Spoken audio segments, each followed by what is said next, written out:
And so, Mike, you're on. Excellent. Thank you very much. I'm Mike Wilson, and I'm a retired chief of police. I served for 25 years, and I'm a principal partner in the Line Strategy Group.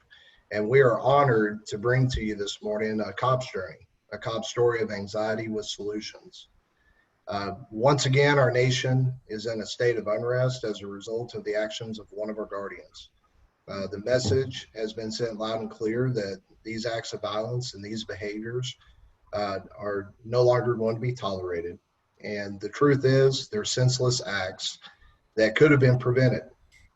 In public safety, we work diligently in providing our first responders with any and all hard skill training, equipment, weapons, tools, and technology, but we're failing at addressing trauma and stress associated with the work they do. We do not teach soft skills such as positive coping strategies, how to identify team members in crisis, and we don't place a priority on these things because we do not view them as critical components to achieving our mission. The truth is, they're the most critical components. For me, being a police officer was a very rewarding career, but it was dangerous, not only physically, but mentally. And we enhance that danger. I enhanced it because we don't ask for help. We view it as a sign of weakness. We can all agree that every assignment we get, the assignments we assist on. Mike, if I can, I'm going to mute everybody and then unmute yourself because we have a lot of background music, noise. So give me a second and then unmute yourself. There you go. All right, very good. So we can all agree that every assignment we get or assignments that we assist on, we take a little bit of that particular incident with us. Then after years and years of witnessing suicides, child abuse, team members involved in violent acts like officer-involved shootings, domestic violence, team members getting hurt or killed, and the list can go on, it can become overwhelming. And it all seems to pile up, and then we take it home. And we start impacting those that are closest to us and those that we love most, our families. So what do? Well, we have to learn to release this trauma and ask for help in order to stop this cycle. And it's a vicious cycle. Nelson Mandela once said, "I learned that courage was not the absence of fear, but the triumph over it. The brave man is not he who does not feel afraid, but he who conquers that fear." It's time for us to courageously confront these challenges head on, and we must conquer our fears in order to thrive in our noble professions and rewrite the story. Today, I'd like to introduce our panel of speakers, starting with Commander James McCormick. Commander McCormick is a military veteran, and he served in law enforcement for over 30 years. And he has courageously agreed to share his story with us of how this vicious cycle impacted him and those closest to him. Dr. Rick Bradstreet, he's a police psychologist who served 25 years with the Austin Police Department. And Dr. Hank Seitz, Dr. Hank, who's a mental scientist and behavioral psychologist. Our hope for you today is, if you're struggling or you know someone who is, that the experiences we share and the information given will show you that you're not alone and that there are resources out there and there are solutions. So with that, James, you'll need to unmute yourself and I'll turn it over to you.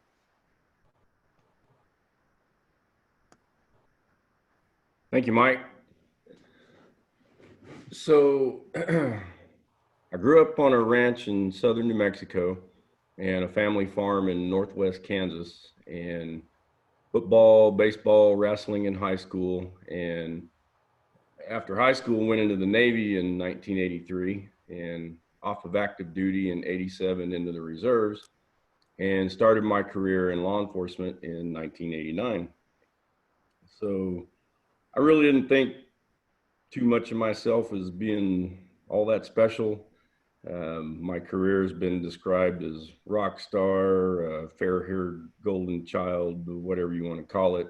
You know, I lived the dream, and somehow it just fell into my lap, and I just managed to get assigned to all kinds of specialty units and stuff. And it was pretty intense, actually. But it started in the beginning while I was on FTO. My sergeant ran our priority response team. We did street level narcotics and burglary and larceny and shoplifting suppression and warrants. And so I was doing that immediately, even during my FTO. And then I was training with our SWAT team. I couldn't join the team or test for it until after I was certified and out of the academy, but they liked what they saw. And so I was training with them. And then I went to the academy in 1990. We had a change of chiefs, and our new chief came to us from Tucson, Arizona. He was the commander of a multi-jurisdictional drug task force named Mantis that existed before all the HIDTA stuff came about. And so while I was in the academy, we became a HIDTA designated area in southeast New Mexico. And I got out of the academy, got back to the department, and the chief tapped me to go to the task force and work undercover because I was born there, but I did not grow up there and didn't spend a lot of time on the streets making contacts prior to that. So off to the task force I went, and I worked undercover for 2 years. Right prior to me starting my career in law enforcement, I married my lovely bride of 31 years, and she was along for the ride with me. So after the 2 years in the task force, I finished the undercover case that we were doing and took a little break while all the court hearings and stuff happened. And then throughout my career, I worked for the city, the county, and the state, but the entire time I was either full-time agent or part-time as needed attached to that task force. And I got into the tech world and doing electronic surveillance and some other stuff. So in the meantime, I started gaining instructor certs. I was an FTO, and I was a firearms instructor and defensive tactics and a bunch of others later on. And then I started promoting, first line supervisor, mid-management, command, and I finished off my career with a master's degree in the field and an executive level law enforcement certification in the state of New Mexico. Through my career, I finished up as the commander of said task force and spent the last 5 years in that task force. And I got to pick my team. I kept the ones that were there that I wanted, that had specific skill sets, and let some others go and brought in some others. First and foremost, all of us were former or current SWAT team members and SWAT certified. And then everybody I picked had a little different specialty or skill set. Was fortunate in that elite unit, you don't pick rookies and new people. You have experienced officers that have been around a while and know what they're doing and have proven themselves.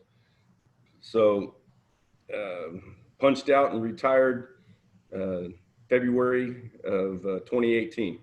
So just about 30 years. So at the same time, rocketing through my career and doing all the fun and great and wonderful things we were doing, my family, great wife, she finished her master's degree and was a licensed school counselor in the state of New Mexico.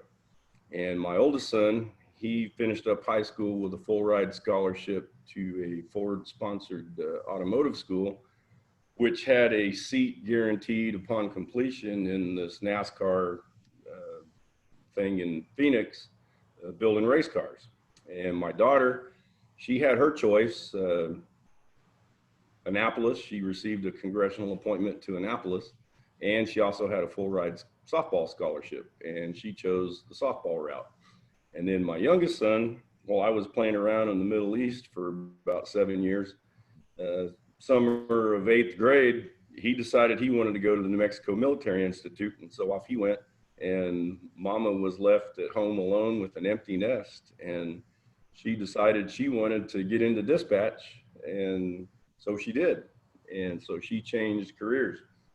So we were rocking right along, just, I mean, living the dream. You know, everything was good on the outside. You know, everything was awesome. Well, the picture I want to paint, you know, we've all been to the grocery store and seen these bright red, beautiful, red, delicious apples they just put out, and they're shiny and juicy looking and big. So you grab a bag, and on the way out to the car, you snatch one out of the bag and you take a big old bite, and it's just juicy and running down your chin, and it's delicious. And as you get that bite and start to pull it away, you get this taste and this smell, and you pull it back, and that beautiful apple is just rotten in the core on the inside. Well, in all reality, in all honesty, that was my entire life. So I retired with a broken body, addicted to opiate painkillers, and a raging alcoholic. And I retired sooner than I wanted to. And my 3 children that I brag about, my oldest son walked away after a year and was self-medicating with meth and heroin, and decided he wanted to go into a life of crime in the drug world. My group, my guys, made cases on him, and he spent most of his 20s in prison and in and out of jail. My daughter, great athlete and brilliant girl that she was bipolar and a cutter.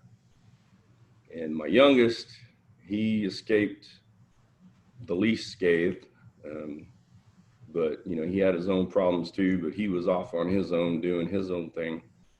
And my poor wife was trying to hold all of this together. And you know, along the way, I missed a lot of clues and signs that were brought to my attention. First being Sergeant Ramos, that sergeant I told you about when I started.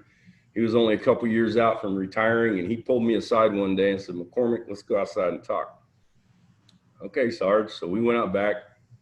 He said, "Look here, youngin." He says, "I see something in you, but those 3 amigos of yours that you hang around with and do everything with and work out with and train with, they're not going to be cops very much longer, and you're going to go down with them if you don't knock it off." Okay, Sarge, well, what do I do? He said, "Well, this career, if you become all consumed by it and allow that to consume you, will eat you up, burn you up, and spit you out on the other side, just a mess." He said, "You need to have a social life and things outside of law enforcement, friends, family, church, hobbies, whatever. Don't just hang out with cops and cops' families." Okay, Sarge, well, I heard and I checked the box. That's all I did was check the box. I coached and was involved with my kids in school and wife and whatnot, but I really didn't take it to heart. Then it wasn't too long after my undercover career was full-time over. We were making a buy one day, and I thought I was having a heart attack and going to die. And I whipped in to the fire station and had the EMTs I knew. You know, I was pale, sweaty, just impending doom, and oh my God, I'm going to die. And I'm only in my late 20s. Well, they hooked me up and checked everything. It's like, "Dude, you're fine. You're having a panic attack." Well, what's a panic attack? And they said, "Well, it mimics a heart attack, but you know, it's stress. How much caffeine have you had today?" "Yeah, okay, a lot." So, and those happened periodically throughout. And then my wife, multiple times, you know, asked me, "Hey, will you calm down with the kids? You need to talk to your children, not interrogate them. And you don't need to be so harsh. And you don't always need to be the coach and the cop and the daddy figure. You know, you need to get to know your kids." Because there's a line from my favorite movie in the world, Hook, Dustin Hoffman and Robin Williams. And, you know, Peter's wife tells him, "You're missing it, Peter," with his kids. And I was missing it. I did not know my children, and I knew my wife, but I didn't hear my wife. And it got to the point she was begging me repeatedly with tears in her eyes, will you please go get some help? I cannot treat you. I cannot fix you, but I know you're having issues. Yeah, okay. I'm good. I'll take care of it. So, uh, moving along,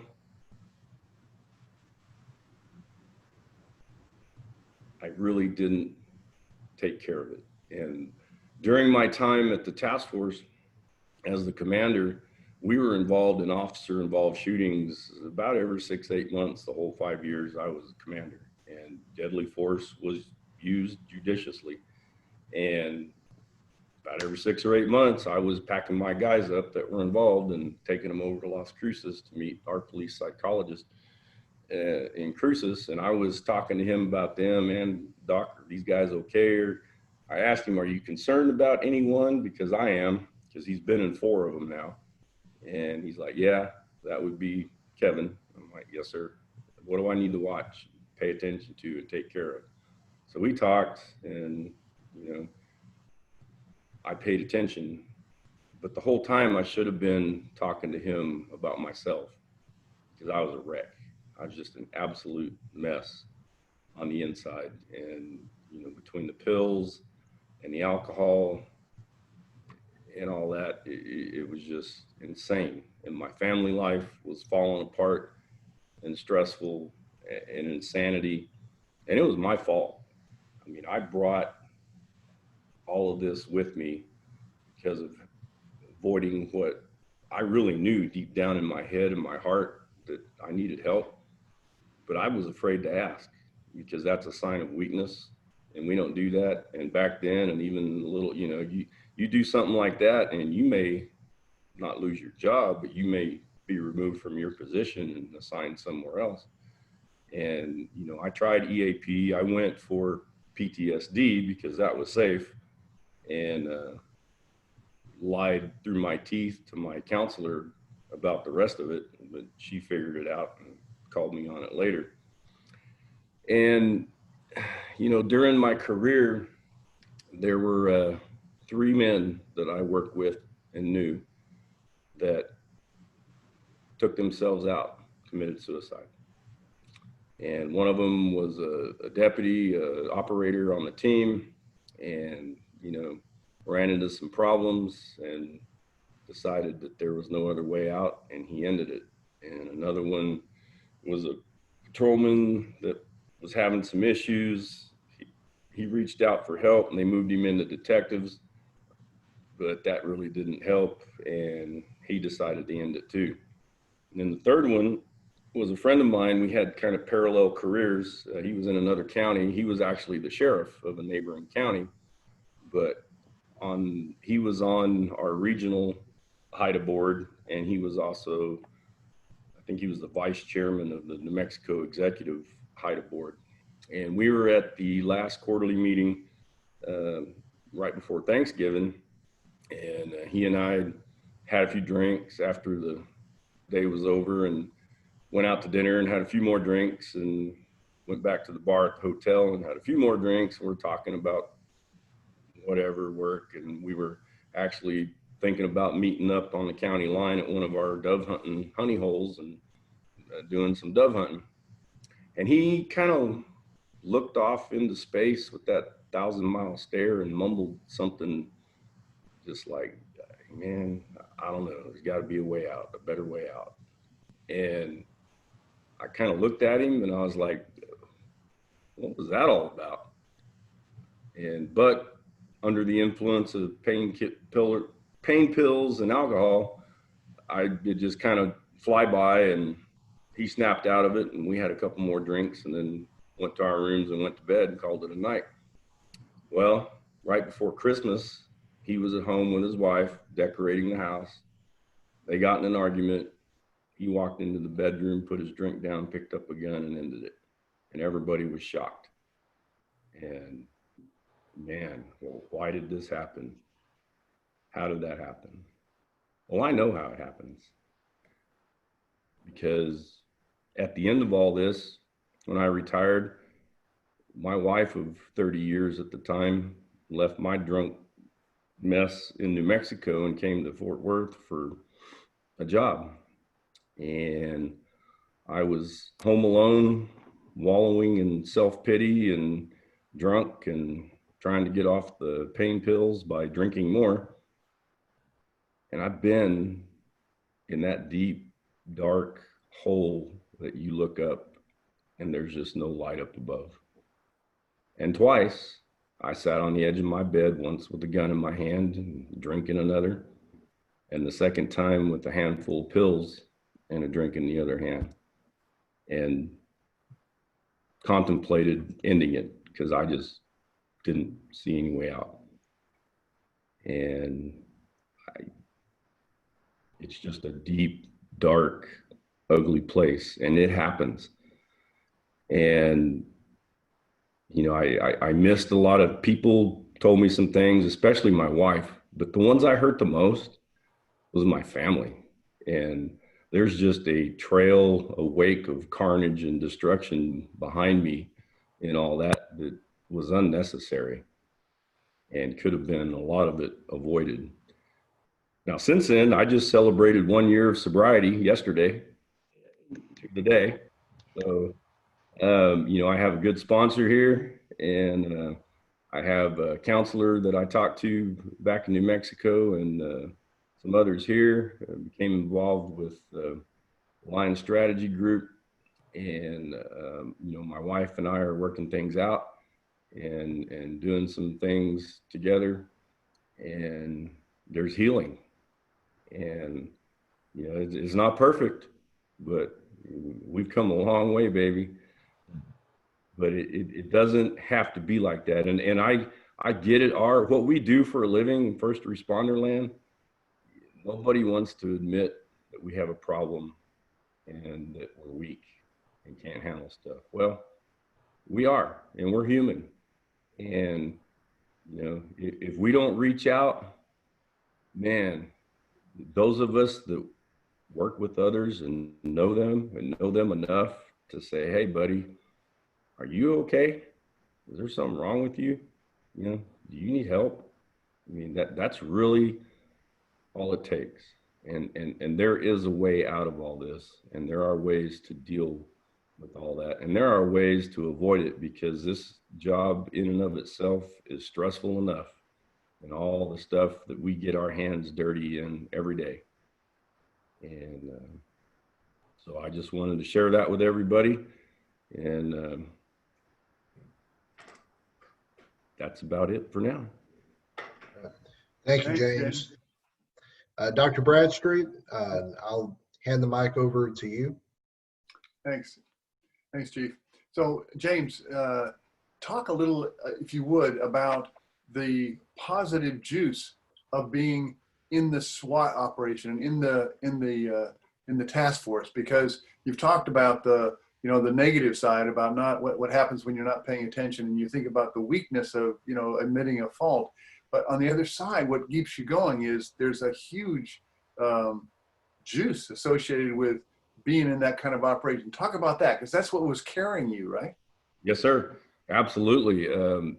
That's a brotherhood, very specialized field, and we work closely with each other, plus all the federal agencies we were tapped with.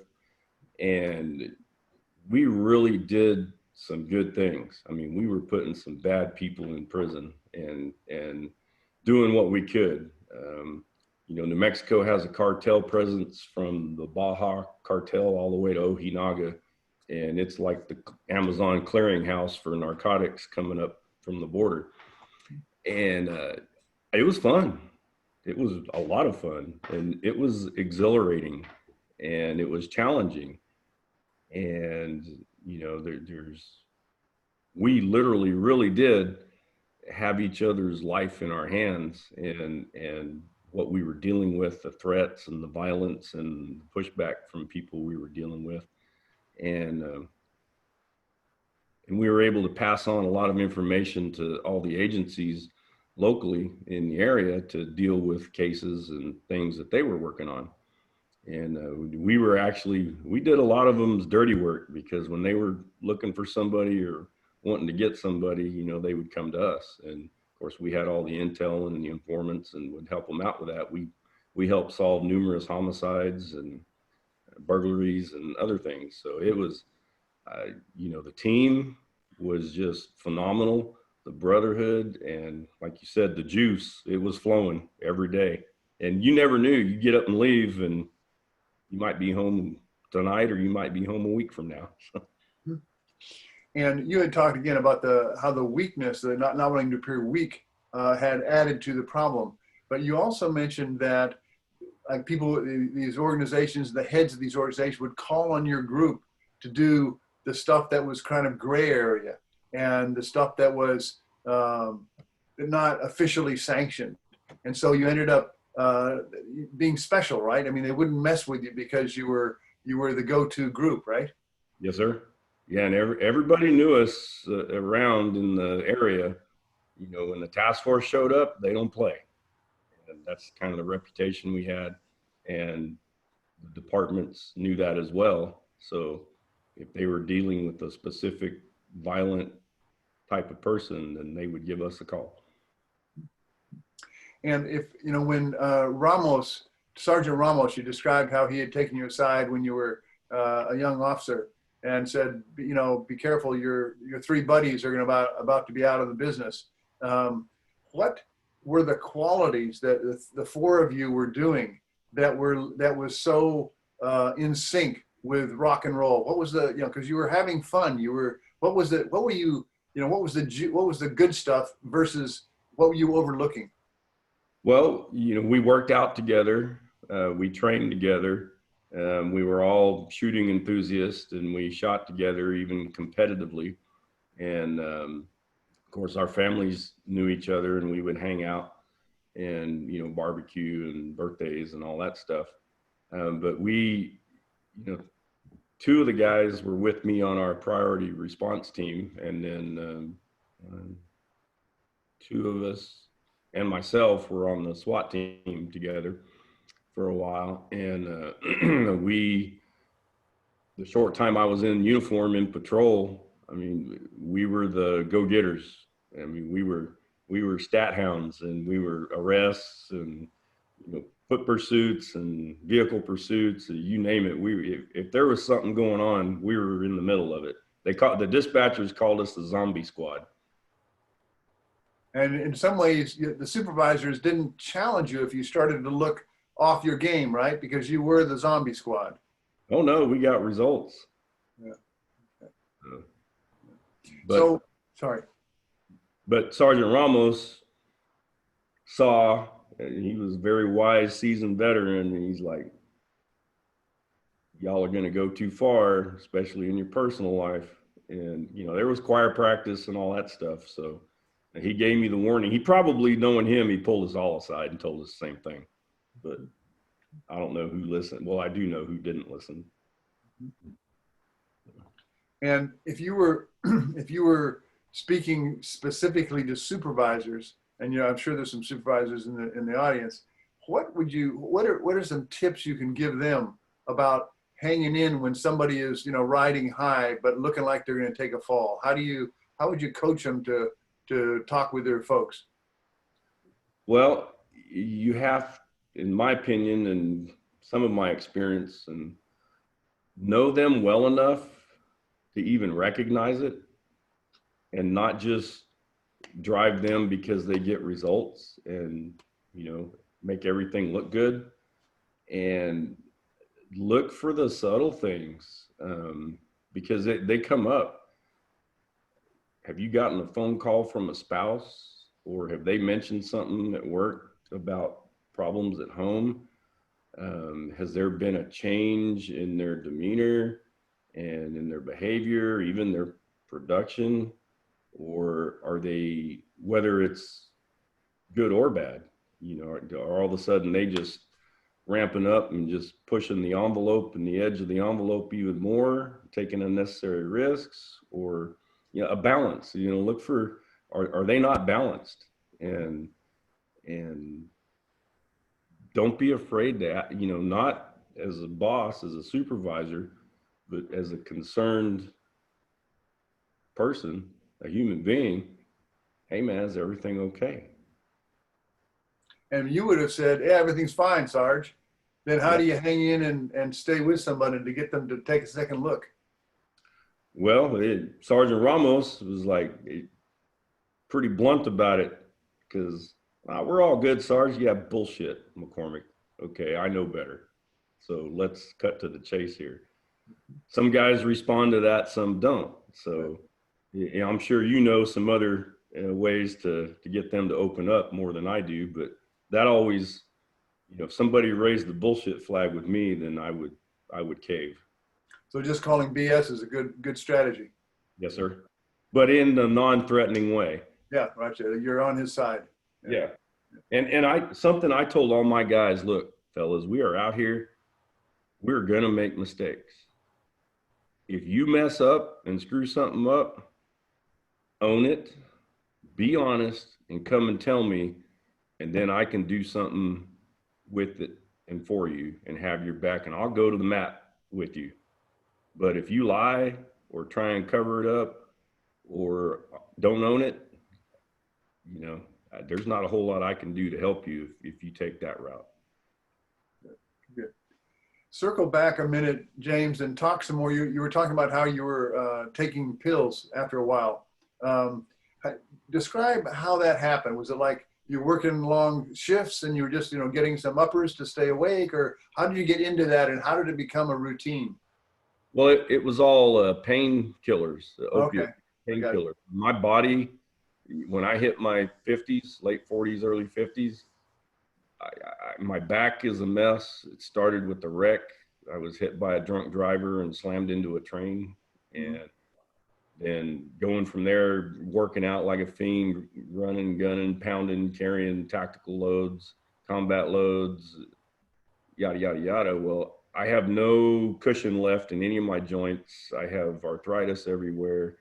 And, I've been told already, you're going to need both knees replaced and both hips replaced by the time you're in your early to mid 60s. And just chronic. So basically you're like a professional athlete who was a greyhound that just didn't want to stop racing, basically. Absolutely. And so you're just keeping yourself together with the pain pills so you could keep on doing the thing you loved.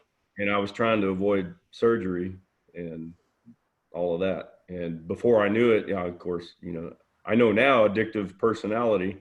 And, I was addicted to adrenaline. I was an adrenaline junkie deluxe. I loved it. And the bigger the thrill, the better. And so the opioids got me. And my knowledge being in narcotics and as a commander, I've seen what pain pills do to people, and they usually wind up on the street on heroin when they can't get them. And okay, I got to get off these, but I did it by consuming more alcohol. You just switched the medication. Yes, sir.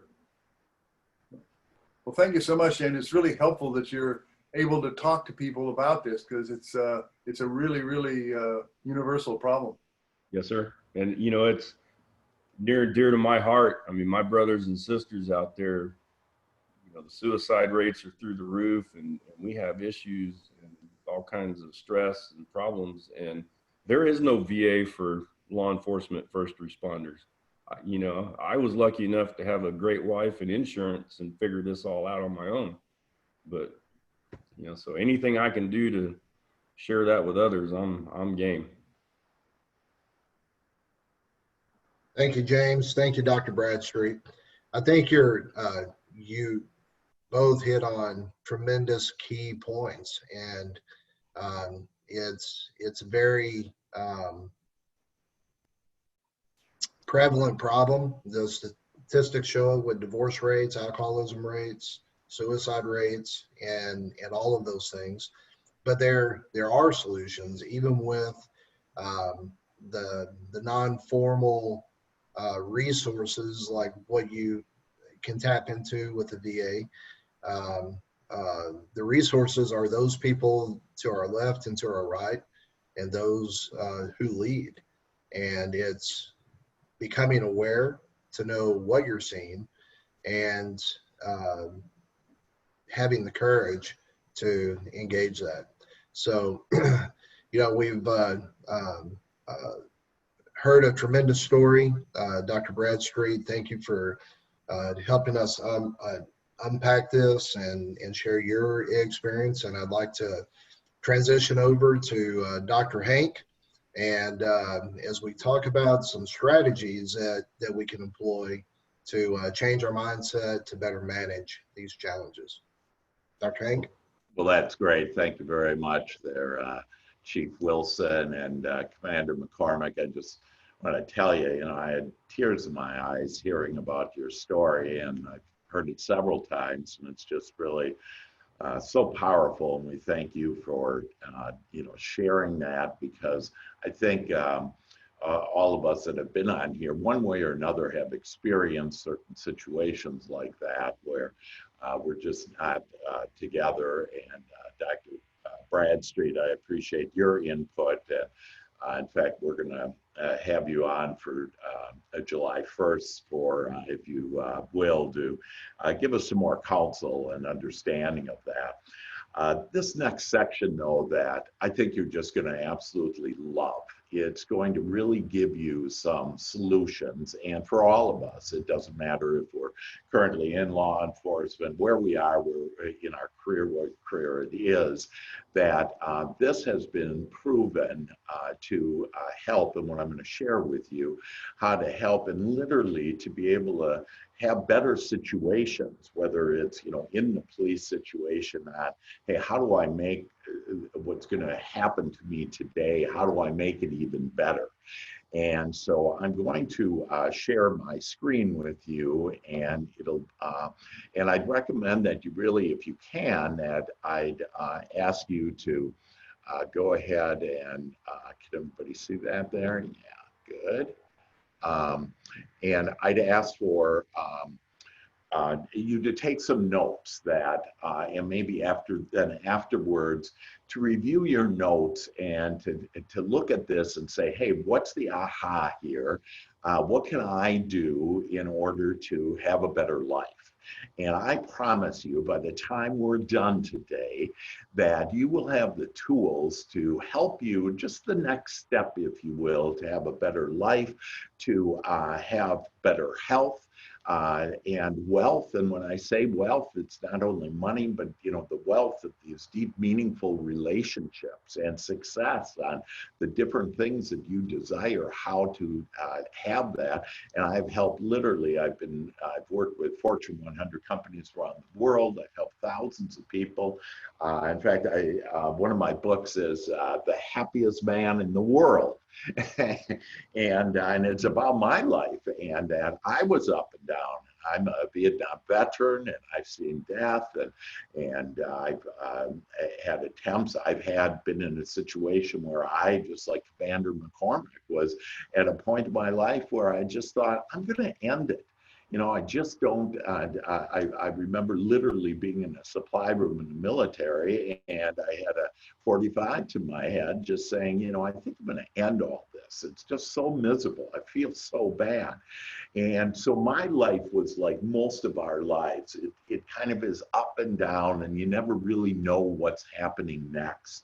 And like in my book, The Happiest Man in the World, and what I'm going to share with you right now is how you're going to be able to rise above that and all this up and down, and you're going to be able to view it from a broader perspective and from your higher self, if you will, from the eyes of God, looking at, for us Christians, from looking at it as Christ sees it, and that we'll start seeing blessings, and we'll also start understanding how we literally can create our day to be a better day. Or the opposite, have we all experienced where it's a bad day and we say it just can't get any worse than this, and the next thing we know, bam, we get hit with something else and it gets even worse. Okay, well, that's the law of attraction, and whatever I'm thinking of, so if I'm thinking about bad day, that the law of attraction is going to bring me more bad day. But if I'm thinking about a good day, that it'll bring me more of a good day. So where all this is, and the very easy way to understand life and how powerful each one of us are and how we can have a better life starting right now. By the time you will literally get off of this, that you will be able to be on your lighted path and to have a better life.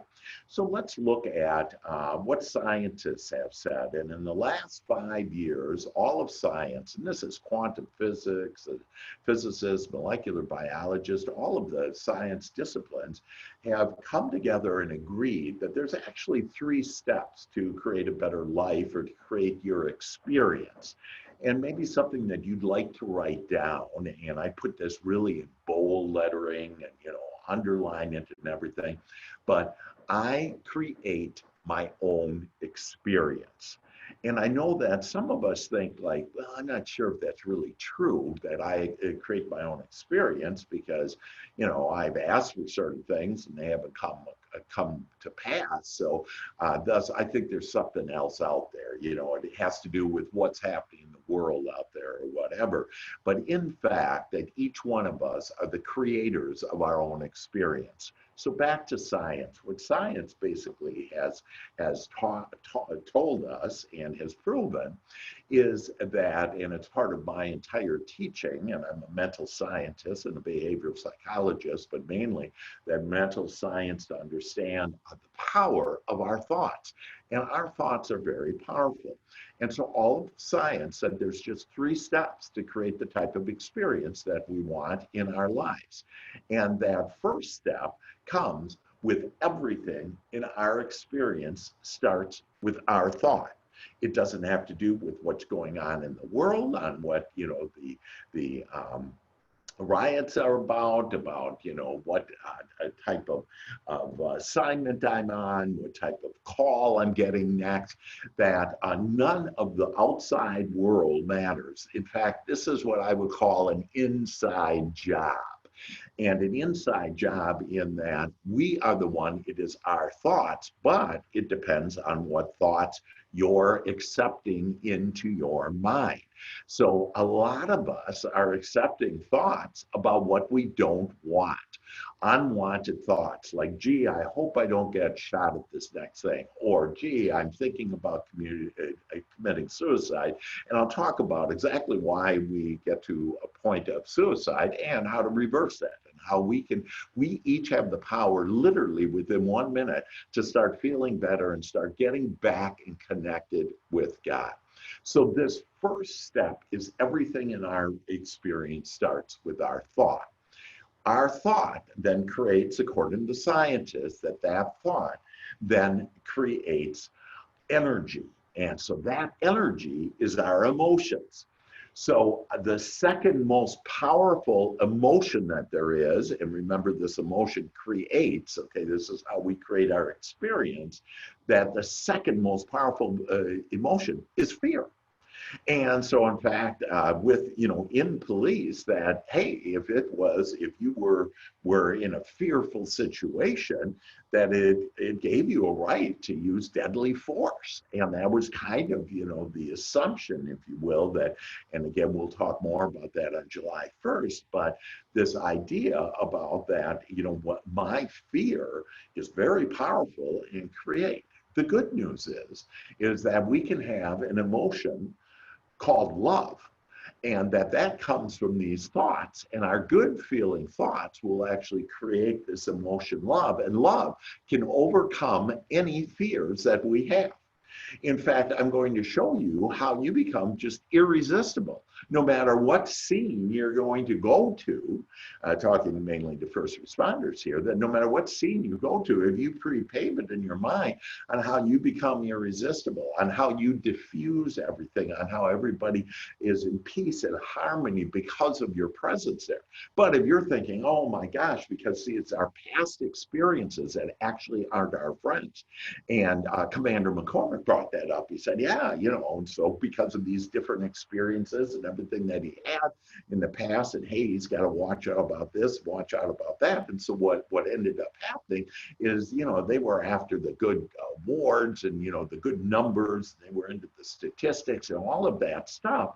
And what they forgot is they lost the sight about that, yes, we all are human, to include those that we're either protecting or protecting from, that we have the power to literally to be able to do whatever the experience that we call forth. But if we're calling forth, oh, this is going to be a bad a crime here because I know so-and-so, or it's in this neighborhood or whatever, what we've done is we predetermine that we're going to have a bad experience. So it's literally in our thoughts, and we can start improving our thoughts. It's are going to improve our lives. So step one is our thought. That thought then creates energy, and then that energy creates what the scientists call matter. And this is why our thoughts become things. Now, what they left out is God. Where does God come into this? Where does our higher self, our soul, the universe, whatever words that you want to have, because you know we are each bigger than, way bigger than just, in fact, we're just a little pinhead, our bodies, if you will, compared to the magnificence and the power that we have. In fact, with our thoughts, we can create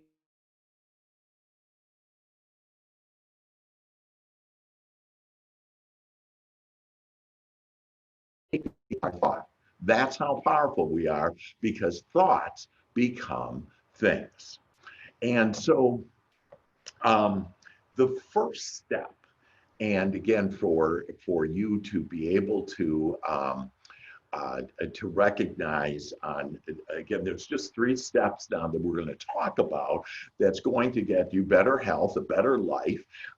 What I call it is health, wealth, and success. Again, success being whatever you're looking for, that it's just one step towards that.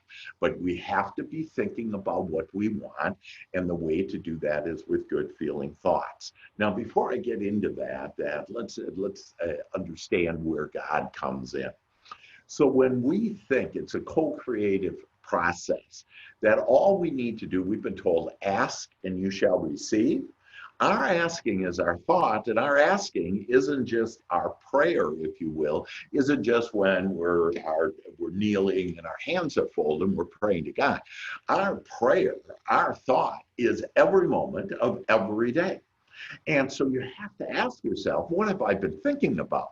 Because whatever I'm thinking about, I'm going to get more of. I can't say to you, don't think about the pink elephant, without you thinking about the pink elephant, okay?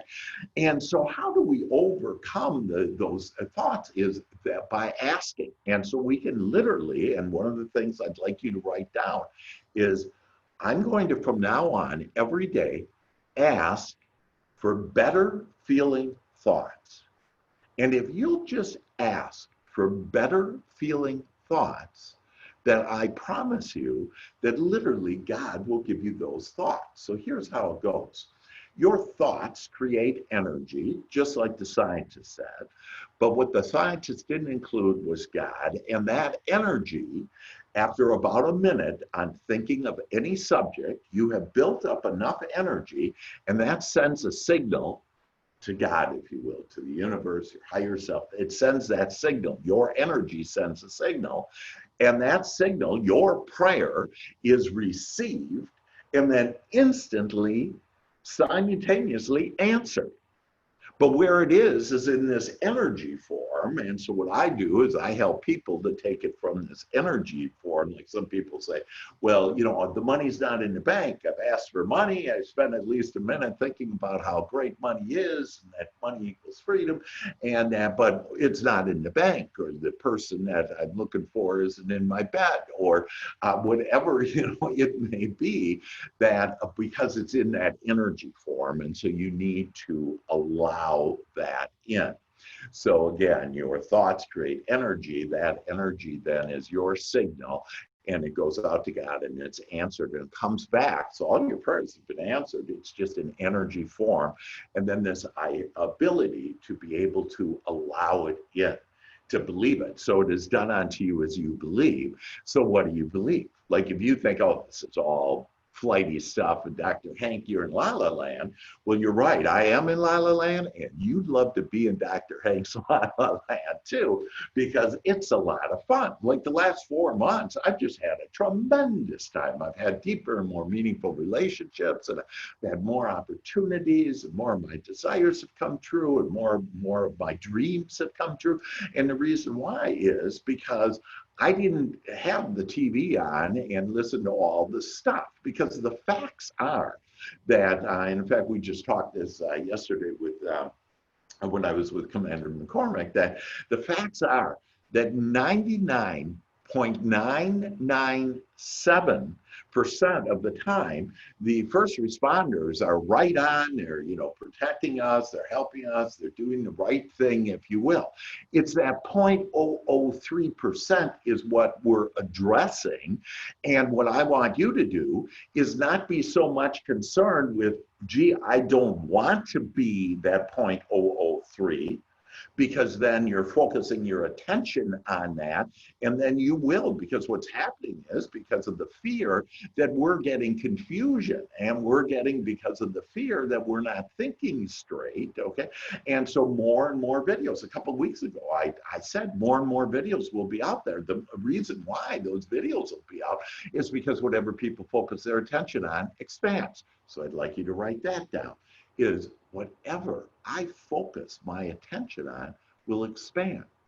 So what we can start doing is we can start having these better feeling thoughts about ourselves, about our job, and then being very proactive, very deliberate in identifying, how is my day going to be? Or how is this next call going to be? How do I want it? That it's going to be resolved easily. If you're all stressed out and you're saying, oh man, and this is going to be tough and rough, that what you're doing is you're calling more of that badness, unwantedness. And so the solution is that you're all powerful, that you literally can ask for what you want. You can ask and you will receive. And so this first step is to think about good feeling thoughts. And so let's take a look at, and I got my audio, let's take that down, there we go. That, so I'd like you to instead, and you'll be amazed that literally within a minute, you could start feeling better. And I'm gonna get into why these feelings are so important. But thoughts about what you like, what you enjoy, what you love, what you desire, and what you want. If you will just only think about thoughts like that, then you will only get those thoughts and those things, that experience in your life. So it's like this, that, people say, oh, Dr. Hank, I don't think that's true, because I've asked for more money or better health or whatever. And, where's my stuff? And you say, my stuff hasn't come, and so I'm on my stuff, and where's my stuff? Well, just by asking where's my stuff is doubt, and you're actually focused on, I don't have enough of it, and then God will bring you not enough of it. And that's why, like I had, one of my niches is in real estate. In fact, it's a great career opportunity for first responders after they retire, move on. And we have an amazing opportunity for them. And this one real estate agent contacted me yesterday, and she just joined me under my umbrella. And she said, oh, I just need some more deals. I just don't have any deals. And so she thought she was asking for more deals, but she wasn't asking for more deals. She was whining about it, in a pity party, if you will, about that I don't have enough. And then again, God will bring you not enough. And so that's what has happened to her. And I can literally change around people to where now that person, I have another person 3 weeks ago came to me that said about the same thing. And just in talking to them, within about 10 minutes, they turned around their thinking and they started to think about what they wanted and to be able to serve more people and to give them the American dream and to be able to, increase their own self-confidence and self-esteem. And so they started thinking about all these wonderful things, and they have 3 transactions now, 3 people that homes that they have served. And so that's how easy all of this can be. And for you, again, looking at, like, for example, that when you get called to whatever you're being called to, okay, that if you start pre-paving it on, hey, this is going to be, I wouldn't even use the word safe, because usually to everything, every component of the universe, there's either the wanted or the unwanted. So if you say safe, make sure you're saying it in a light way. Oh, I'm going to be safe. If you say, oh, I hope I'm safe, you're actually praying for being unsafe, okay? But that I want things to really be resolved easily. Okay, that I want to be able to go to this and have them resolved easily. And again, I would write that down. I'd say, yes, and I want this situation to be resolved easily and quickly. And so if you'll just write that down, and every time you're called to anything, or you even talk about the day, that, wow, the day is going to be just resolved. It's going to be easy and quickly, and I'm going to really have a good day. In fact, I have good feeling thoughts, some really good feeling thoughts for you to share and to write down right now. And so, for example, if you'll just start saying that I want to laugh more today, that I want to smile more today, that if you ask for that, I promise you, God will find ways for you to laugh more today and smile more today. I'm laughing all the time and I'm smiling all the time, and I'm even singing a lot, okay? I'm just having fun. And the reason why is that's what I've asked for. Because first thing in the morning, I do what's called the Joy Shop. And so if you'd like my Joy Shop, the people have paid literally thousands of dollars to go through this training. It's all free to you.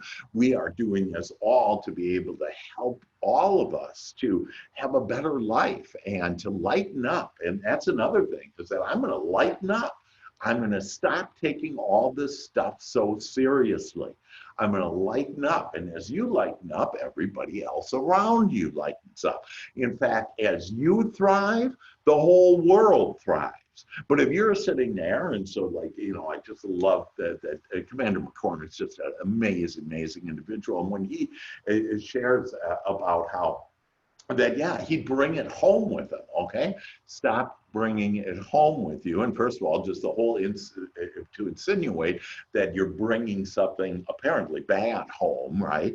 That, again, you won't be even carrying that. Just take it off your shoulders, and say, hey, you know what? I'm going to lighten up here. I'm going to enjoy my life more. I'm going to smile more. I'm going to be happier. I want better feeling thoughts. Again, if you'll please write that down and then review that and take the main highlights and those main thoughts that you want to tell yourself every day, that I promise you that you will be better and better. You'll feel better and better. So thoughts of what you want it to be. Start thinking about how you want it to be, not how it was, and that you're going to now repeat it.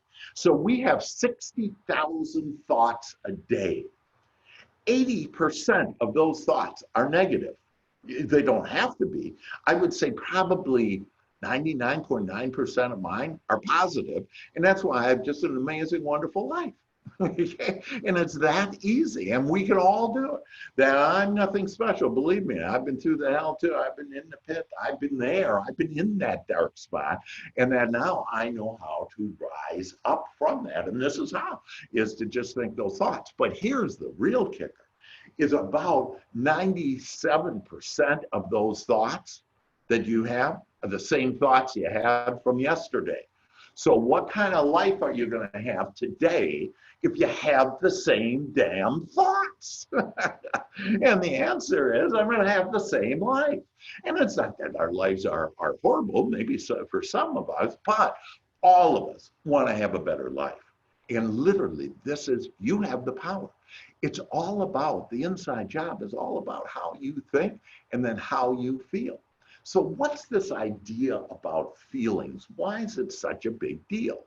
Well, I'll share a story. It kind of went like this, not exactly, but kind of. That, so before we came down here, because this world is just the most magnificent, beautiful world. It has everything we want, and it has everything we don't want.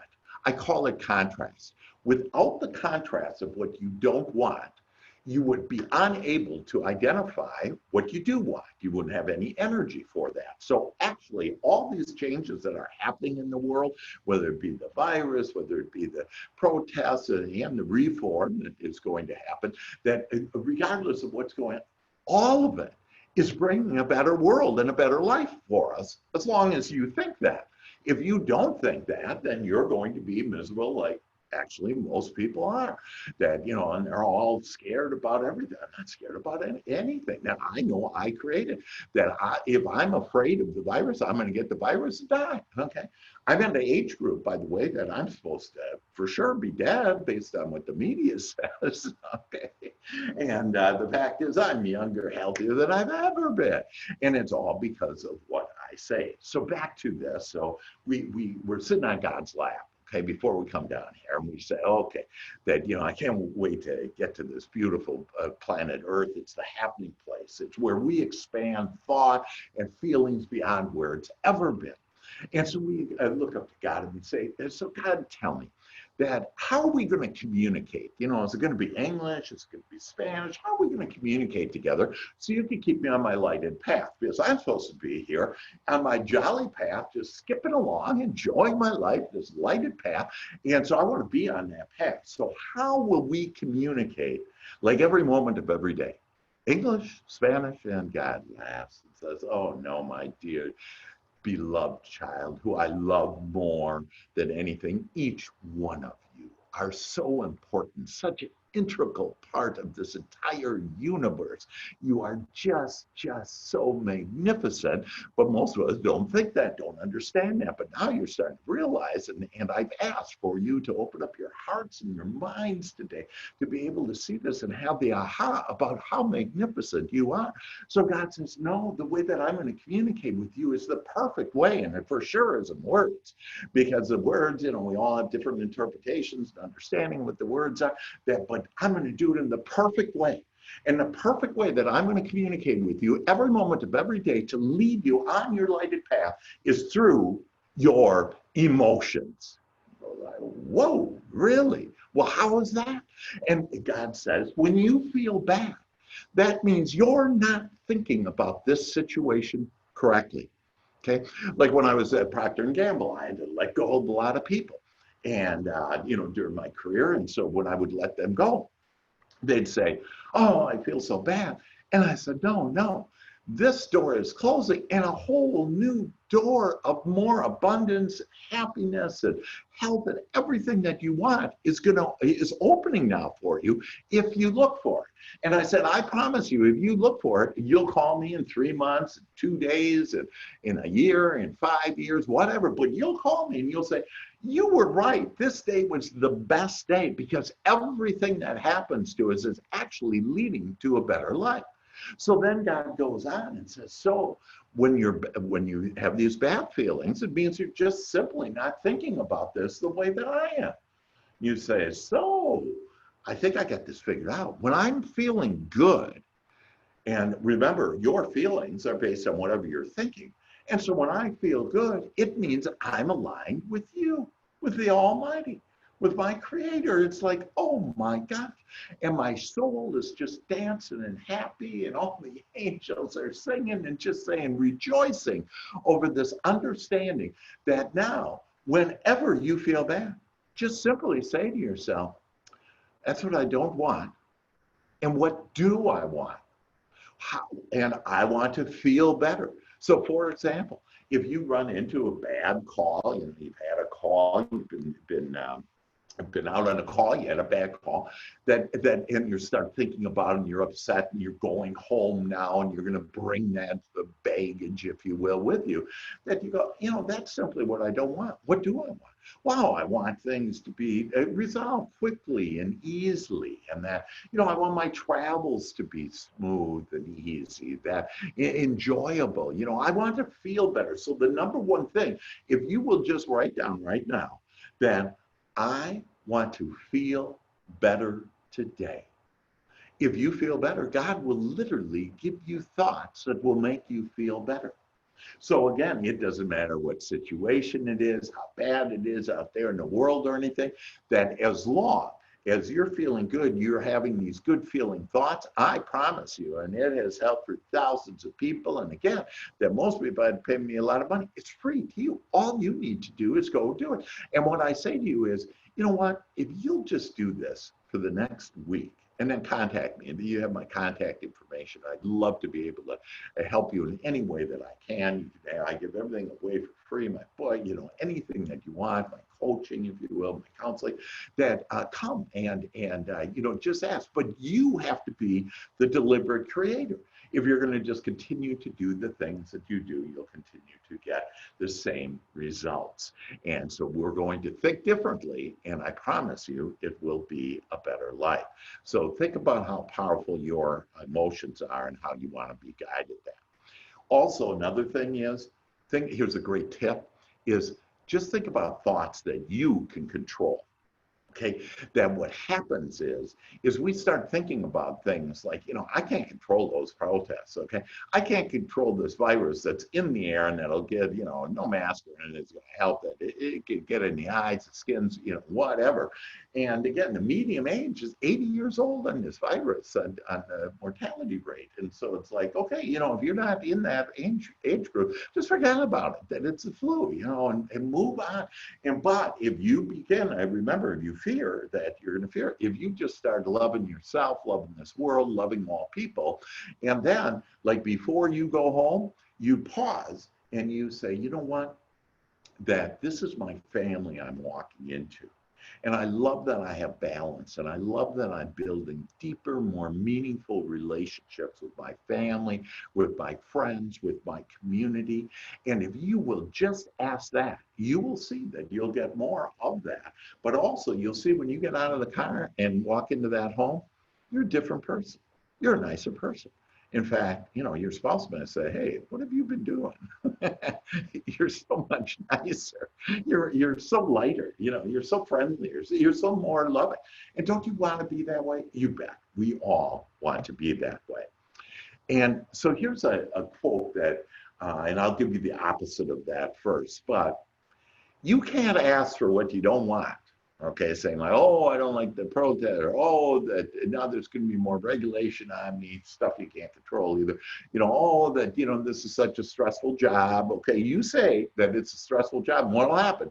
It'll become more and more and more stressful. I know police officers that are just they aren't stressed. They do it. Why? Because they've been listening to me. But you can't ask for what you don't want and expect to get what you want.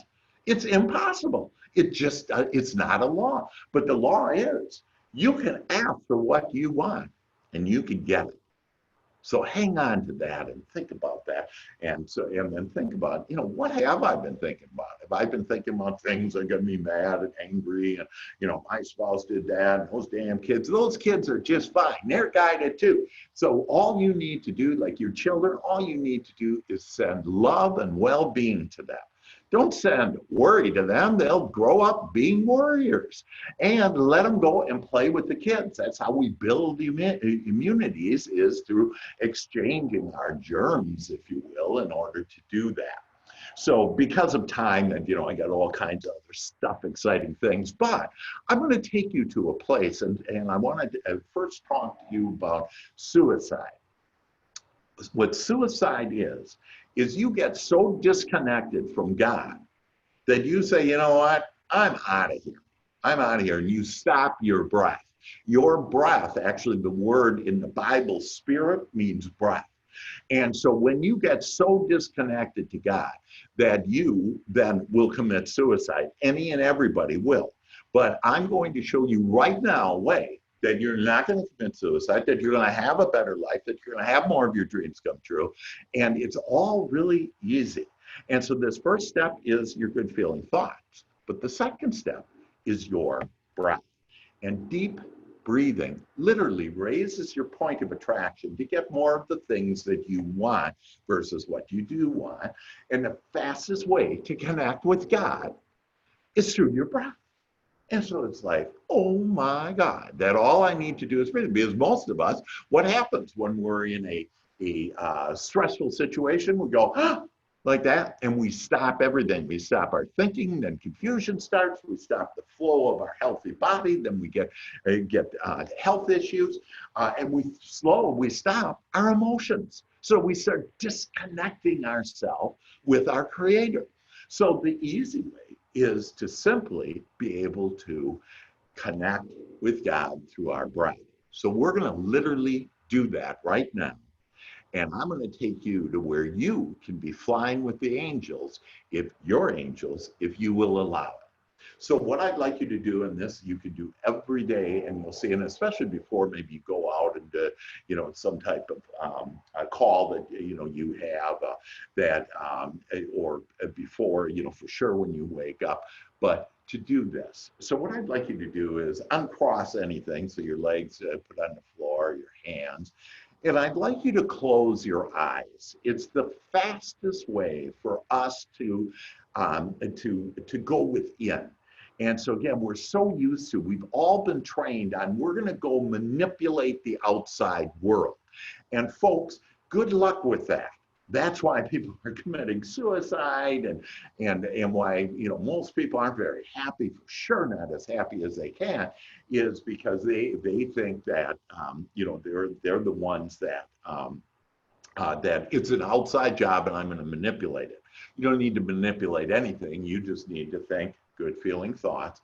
And so again, so what I'd like you to do is so get comfortable. Ask to quiet your mind. Just say to yourself, quiet my mind now. Because when your little mind is chattering, God can't talk to you. And you literally are going to, out of this, that you're going to attract better feeling thoughts, divine, godly thoughts, directly from God, that they're going to come. That you're going to attract wonderful, harmonious people. You're going to attract a better life. So the proper way of breathing is in our little shallow breathing that most of us do. It actually is to breathe deeply. So I want you to, again, close your eyes and breathe in deeply 5 seconds. And then breathe out. And when you breathe in all the way to your toes. Breathe in.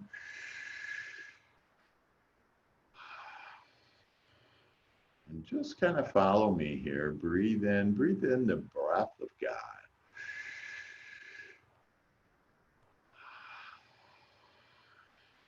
And as you blow out, say to yourself, relax. Follow me.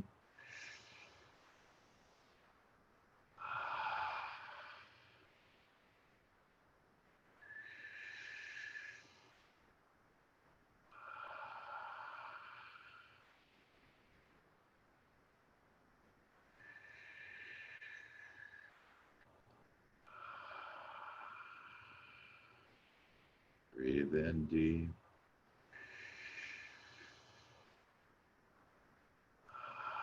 Say to yourself, relax. And continue to breathe in and breathe out. I'm going to guide you now that the meek shall inherit the world. As you just relax, allow God to flow into you. Open up the top of your head and just let the loving, liquid love of God flow into your mind, better feeling thoughts, to flow into your body. Just becoming very relaxed, and let that white, bright, loving liquid just flow all the way down your body. I want you to relax your forehead, relax your eyes, relax your jaw, relax your neck and your shoulders. Allow relaxation now just to flow down your arms, down your hands, and through your fingers. Feeling so relaxed. Relax your throat, relax your lungs, relax your chest.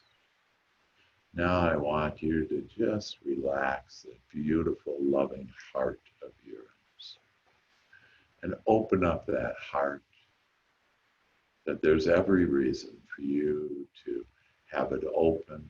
No need to guard yourself anymore. To be open, to be loving, and just allow that love from your heart to flow through your mind, through your feelings, through every cell of your body. Relax your stomach, relax your kidneys, relax your adrenals, relax your liver, just relax all of your organs, becoming very relaxed. Relax your hips, thighs. Allow relaxation to just flow down your body now. Relaxing your knees, calves, ankles, feet. Being in a pure state of relaxation. Breathe in deeply.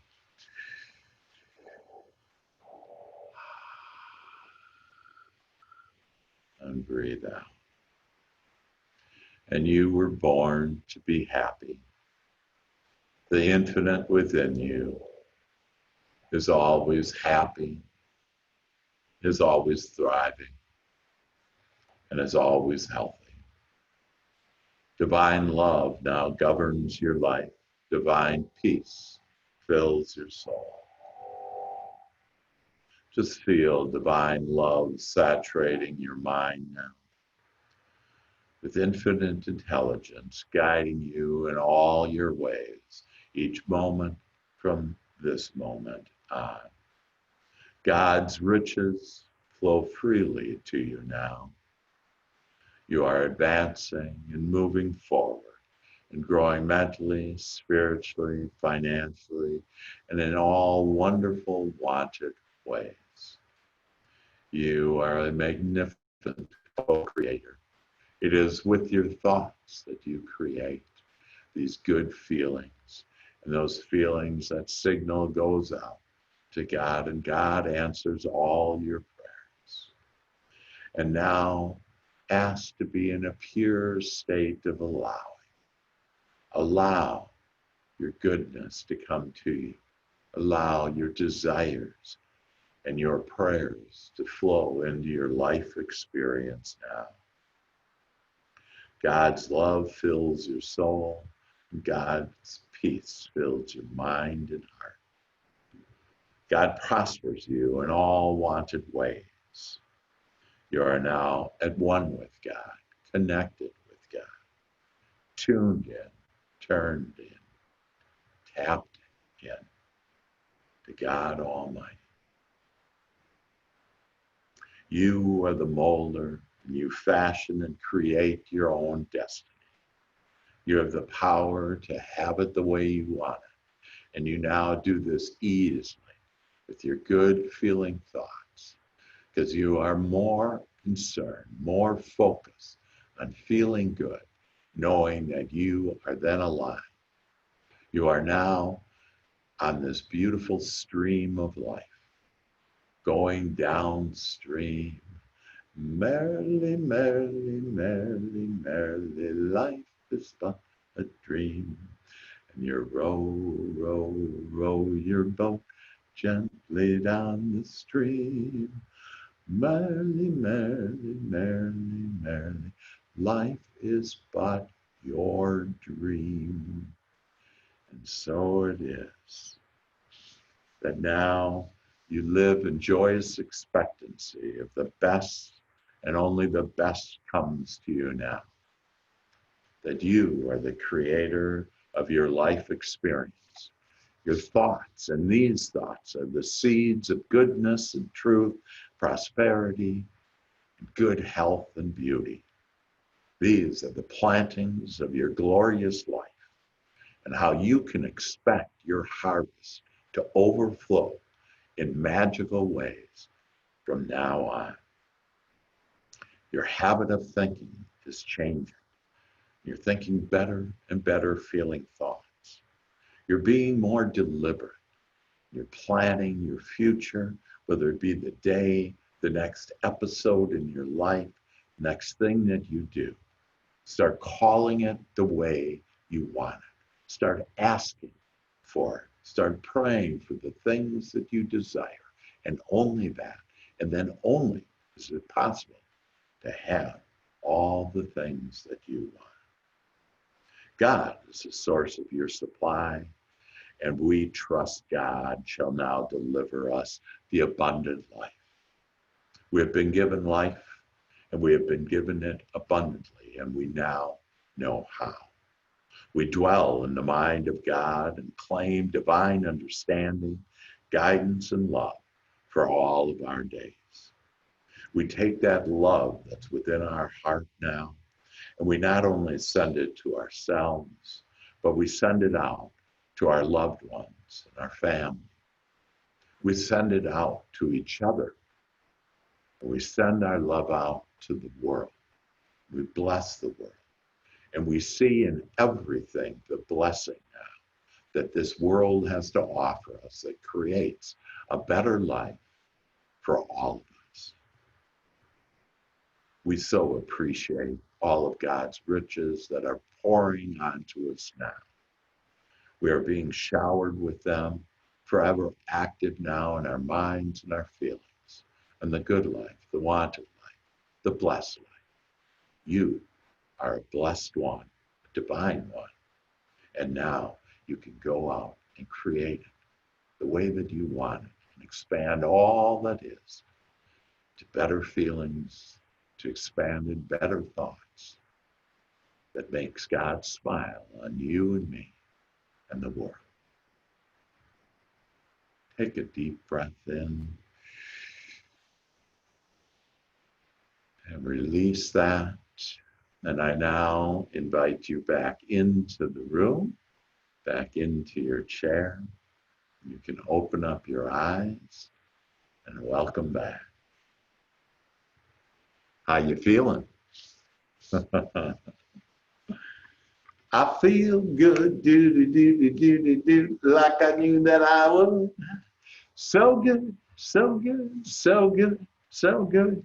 I got you, babe, do. I feel nice, do, like sugar and spice.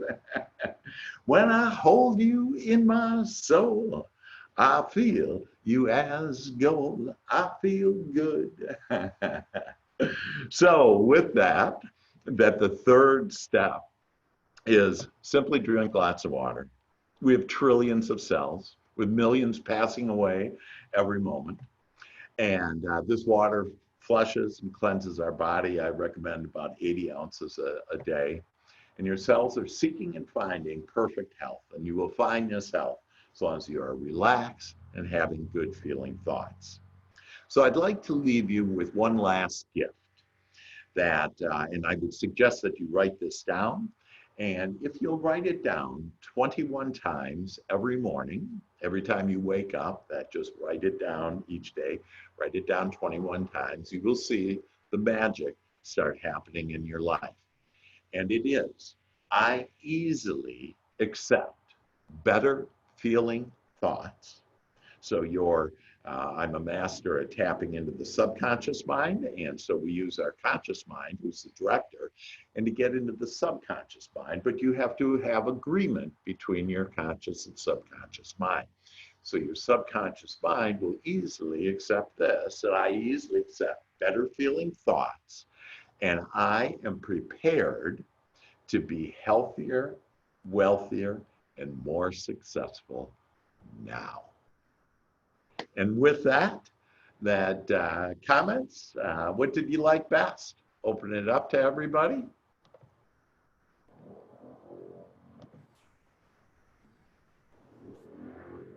Mike, I'll take it to you too. Okay. So thank you, Dr. Hank. I think it's important if we look at especially the history around first responders and the direction that a lot of leadership has taken over the last decade, we've really stressed wellness, and we've used that term, but we've used it in the term of physical wellness. You know, working out, being able to perform the job so that we can execute the tasks that have been placed but before us. One thing that we've talked about a lot, but we've not necessarily walked that talk, has been the emotional and the mental wellness of our team members. So hopefully, through the program today, with the experiences shared by James, because I think he would affirm, for the better part of his career, he was in top physical condition. But you can see what the emotional and the mental wellness levels, how that can impact us physically. Benjamin Franklin is, one of our founding fathers, was famous with this quote. It's, an ounce of prevention is worth a pound of cure.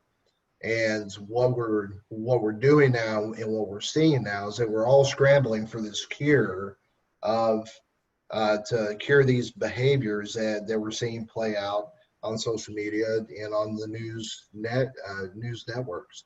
Well, the solution lies in the prevention piece, not allowing our people to get to that point. So, we've done real great on how to prepare our bodies and be healthy physically.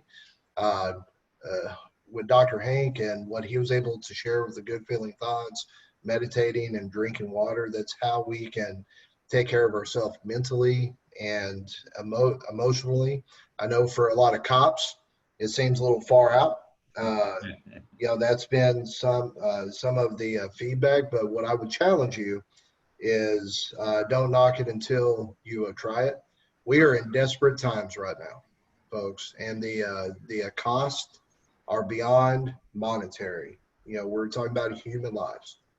And I think once we get to this point, that every option should be available to us to ensure that not only are communities healthy, wealthy, and successful, but our first responders are healthy, wealthy, and successful through their careers and beyond, and that their families are healthy, wealthy, and successful as well.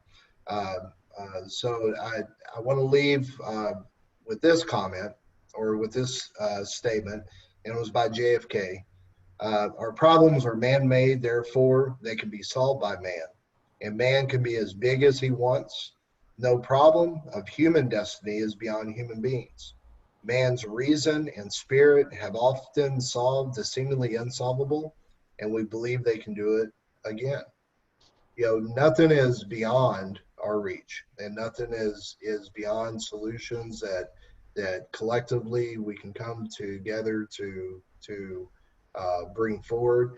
But it requires courage, and it requires each and every one of us to not only ask when we need help and to acknowledge that we do, but to be that courageous leader when we see a team member or a peer, struggling, because we see it, not to be willfully blind, and to step into that gap for them and be the protector that we should be for them. So transitioning on July the 1st at 10 a.m. Will be our next free event, and it's titled Clearing the Pathway for Healing and Policing in America. And it's going to be a powerful piece. We have several experts lined up to discuss all that's going on from a much different perspective, not from a legislative or a new policy perspective, because we've been there, we've done that. Just look over the last 60 years, and you'll see how that's panned out. But we're going to be looking at one of the areas that has failed to be addressed, and that's the human system. Because we believe that it's within the human system is where the solutions lie. And so stay tuned, and we'll be posting links. If you're not connected with us on LinkedIn, please do so. either at Lion Strategy Group LLC, or you can connect with me, Mike Wilson, Mike Alexander, Dr. Sides, or James McCormick. So we just invite you, and if you have any questions at all, you can email me directly at mike.wilson@lionstrategy.group. And we will be posting the recording of this event for anyone that wasn't able to make it or just didn't feel comfortable observing in an open forum. So with that, are there any questions before we or closing comments? Thanks, Commander McCormick. Appreciate it. Thank you, Dr. Bradstreet. Thank you, Mike and Mike. Thank you. Thank you, Dr. Hank. Y'all have a great day. Okay, thanks. Bye-bye.